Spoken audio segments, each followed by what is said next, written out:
Well, I think you can see there's a full room here and great excitement about a new era for you and a new era for Stoke City. Yeah, I mean, equally so. I'm incredibly excited about the opportunity. I'm excited about the season ahead and what I think we're capable of achieving. And I've had a really warm welcome from everybody, which I think is really good for me and really nice to see. So yeah, really looking forward to it. It's a real challenge for me. I like challenges. I enjoy the challenge of something new. I'm really looking forward to it. How much of a whirlwind has the last kind of 3 weeks been? Certainly you've seen the observation on the outside. What's it like being on the inside? Yeah, it was a strange one because it all came about very, very quickly. Of course, there were sort of rumours of interest in January, which I was aware of. But I think the main thing was it came quite quickly after the playoff games. I'd booked a holiday for the day after the playoff final, hoping that it was a celebratory holiday. Wasn't to be, so I managed to get away for 4 or 5 days before that. And literally it was a day before till about 11:30 I think I got home. Still wasn't quite done. And then of course went on my family holiday the day after. But anyone who knows me, anyone who knows most managers, I was still working out there. I'm still trying to get things done. But of course being away meant that you couldn't meet people and you couldn't do this type of thing. So of course the first day back was Monday effectively, and it was almost straight away back to work. So yeah, it's been a strange period, but I think the fact that it's the off season means that there's not that obvious need to be in the building every single day straight away. If you just get the Derby stuff out of the way, it was a frustration you didn't get to the promised land and perhaps complete that mission, and you go somewhere else now. I think there was a frustration full stop that we didn't get to the promised land, because of course that's the aim. We worked incredibly hard all season. And for any of those sides, if you speak to Middlesbrough, speak to Aston Villa, I'm sure they'll feel the same disappointment. But it is what it is, that 3 teams are going to be disappointed out of the 4, and Fulham were the one that made it. So once that was over, there was still that little bit of disappointment. But of course this opportunity came up, and like in football, people get, clubs get, managers get, players get, you get big decisions to make, and the decision for me was, did I want this opportunity? Did I want this challenge? And the answer was yes. So the factors that convinced you to make the move, I guess, the size of the club, the squad, maybe resources, and the fact they've been a Premier League club for 10 years. Yeah, I just feel that the opportunity to come to a side that, every side's ambition is to get into the Premier League that plays in the Championship, but of course to be in the Premier League for I think 10 seasons, to come out of it and to be a real first to try and get back in, or at least have that aim, and to be able to perhaps build a squad as well. I felt that was important. When you look at the squad, you can see there's going to be quite a bit of change. So I think there's a real opportunity to mould and build a squad in a different way to perhaps I've had the opportunity to do before. And that really excited me, and there was lots of other factors. But the main factor for me is that I want to get promotion, and it's as simple as that. And I feel that Stoke will give me and the team an excellent opportunity to at least try for that. When you revamp a squad, there's kind of 3 categories: there's incomings, there's outgoings, there's the people that remain. Let's start positively with the remains. There's talks about Joe Allen. That's committing its future. Clearly he's an important player here. Is there any progress on that, or keeping other players?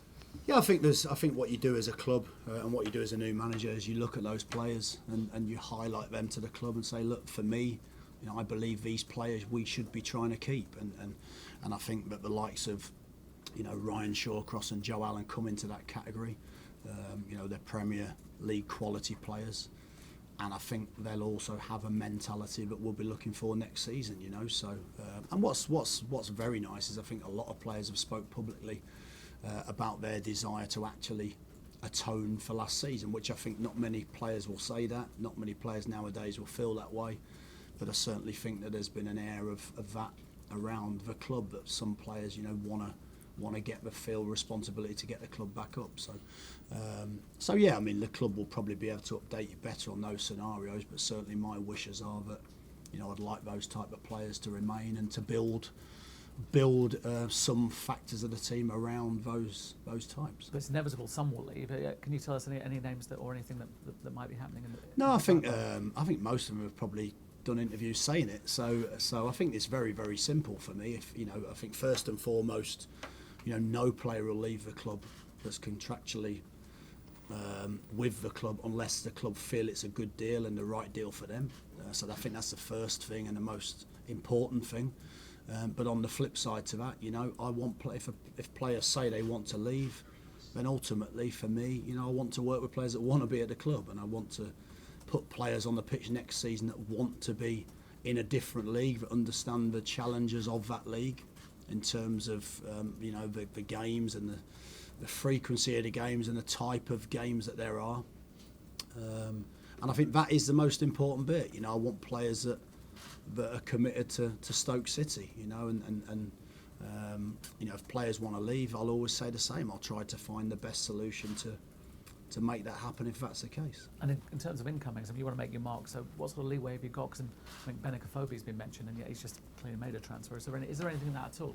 Yeah, I think that when you look at some of the players that we've been linked with, and of course at this stage of the summer, those links, if I looked at 100 links, there might be 5 that are probably true, and the other 95 might be, agent-led, whatever-led. It's just the nature of the business. But I think the standard of some of the players that we've been linked with are, of course, the types of players we want to bring in. We know that particularly goals was an issue last year, so of course that's something we want to rectify in those forward areas. And in my opinion, we will be trying to sign the type of players that age-wise fit the profile we're after, and are good enough to play in this division, but also in the division above, should we achieve our goals. So I think it's very, very simple. The market's not limited for us. I think the owners have said straight away that they will competitively try to back me in some of those players. Some of the type of players we're bringing in. But I think it's difficult to put a number on or to put any specific targets out there. But clearly the challenge is to get back straight away, isn't it? One way or another. Yeah, I think I'll never shy away from that's going to be the challenge. That's going to be the obvious aim. That's going to be the obvious pressure around trying to do that. But for me, I don't even think about it. That's a given. For me, that's a given. So it's how do we do that? It's what steps do we need to take to do that? And it's how can we put a team back on the pitch that inspires the fans and lifts the fans and gives the fans a little bit of what they want to see in a football team. Is it also revamping a state of mind in the sense that you're used to playing Saturday, Tuesday or Saturday, Wednesday, and maybe these players aren't? Well, it's a different challenge. I think the Championship is a different challenge. I think the hardest bit for me is getting players, if you look at the ideal combination, you want players that understand and can cope with the intensity and the amount of games of a Championship and the slightly different style of football, but you want those players to have the quality of the Premier League, because of course that's the hardest thing to get, is to get players with great quality but are prepared to work incredibly hard and be a team player. And that's the thing for me. It's I love individual players, but they have to fit in the team. As far as I'm concerned, they have to be team players. They have to be unselfish. And I want people that are going to give everything to that united cause and that united team, and they're the type of players that I really, really like. And you mentioned style of football. I mean, that's always kind of attached and associated with Stoke because there was an ongoing debate about it. But your teams play football, don't they? Yeah, look, we scored more goals last season than the previous season. I think we scored more. We won more games by 3 goals or more than any other side in the division. I think sometimes people lazily, because I value the defensive side of the game, but sometimes people lazily attach that as one brand of football or another. But I've always tried to evolve, and when I've been coaching now for 14 years.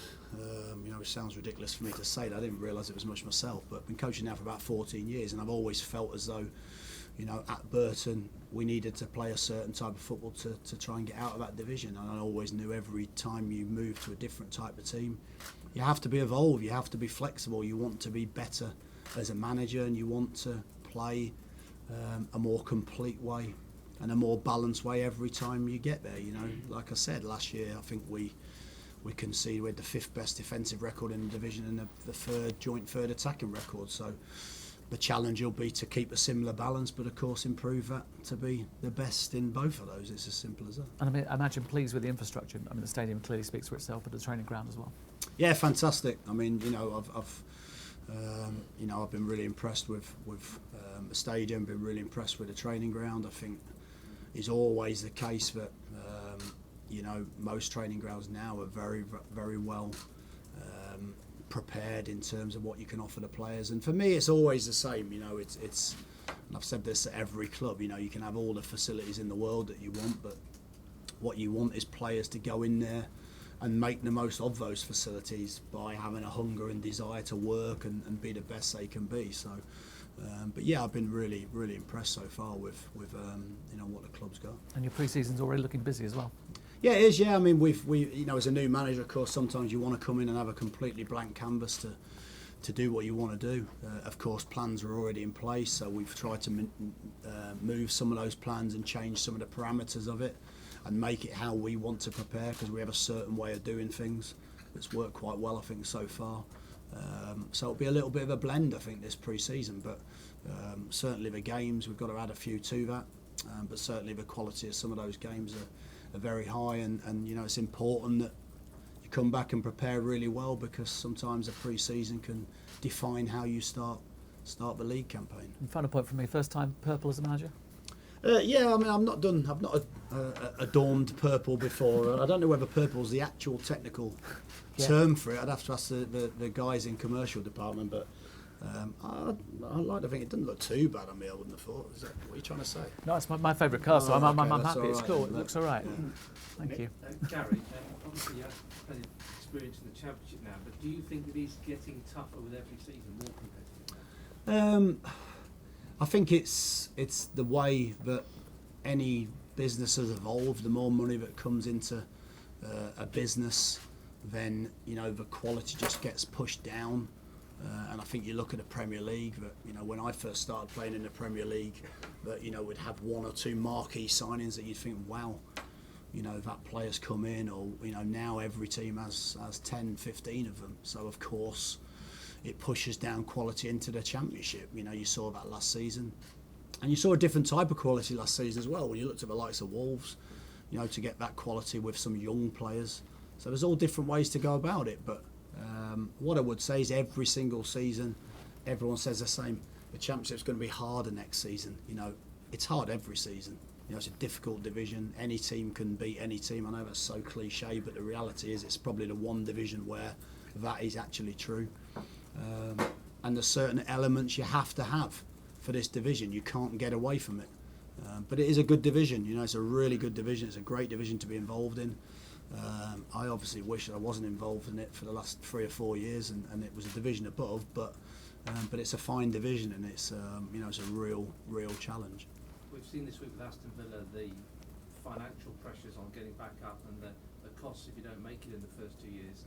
Does that add to the pressure on you, the knowledge that really Stoke have got these 2 years to make a really good go at it? Yeah, look, I don't even think you look that far. I mean, I think in football management, you just look at what's ahead of you, and all I'll do is plan exactly what I think we need to do to give ourselves a very, very good chance of being competitive next season. Again, I'm not going to stand there and start shouting about getting promoted or anything this season. The pre-season hasn't even started. I mean, if you look at the teams that have been relegated out of the Premier League, there's been different stories over the last 4 or 5 years, and it's never as simple as just bouncing straight back up, regardless of what money you spend or what players you have. So there's an awful lot of hard work. I understand that. I understand the division, but of course I also understand the need and the desire to not be too long outside of the Premier League as well. Just go back as well to Benicophobia. I mean, is there anything in that? Is that close to happening? No, look, I think, again, rather than me talk about specific targets, which I think would be unfair, I mean, that is the type of quality of player that we're trying to bring into the club. It's as simple as that. So, but there's lots of those players, that, like I said, there's an awful lot of links. Some might be warm. Some might not have even been mentioned. So the reality is there's a lot of work to do over the next few weeks, and there's going to be a little bit of change, I'm sure, in the squad. and I think that'll grow as those deals get done. The fans have got used to 10 years in the Premier League. What would be your message to them ahead of the new season? My message to them would be that, you know, we want to produce a side that they want to get behind. I think that, you know, if you look at last season, not winning many games in the Prem, I know everyone wants to be in the Prem, of course, but not winning many games in the Premier League and you know, really challenging to win those games, particularly at home. But I think if you look at a Championship campaign, it can be a really exciting campaign. It can be a great division, you know, if you can get to the right end of the division, and it can be a really exciting one. So, you know, I hope they'll enjoy what they see. I hope they'll get behind the team like they have done so often over the last few years, and we hope to put a team out there that, you know, they can be proud of, and that's the main aim. I think, you know, you have to have that synergy, you know. But what I can guarantee is that they'll get a team out there that will fight, you know, for every second that they're on the pitch, and will play as a team and have that desire that I'm sure they would like, you know. So that's the aim. Anybody else? Gary, you talked about your experience in the Championship. I mean, there's a lot of your fellow clubs in the Championship who have also changed their manager. They've hired famous ex-players. They've hired managers who've never managed at this level before, and this sort of thing. Do you think that you've got that head start by having that experience of the Championship?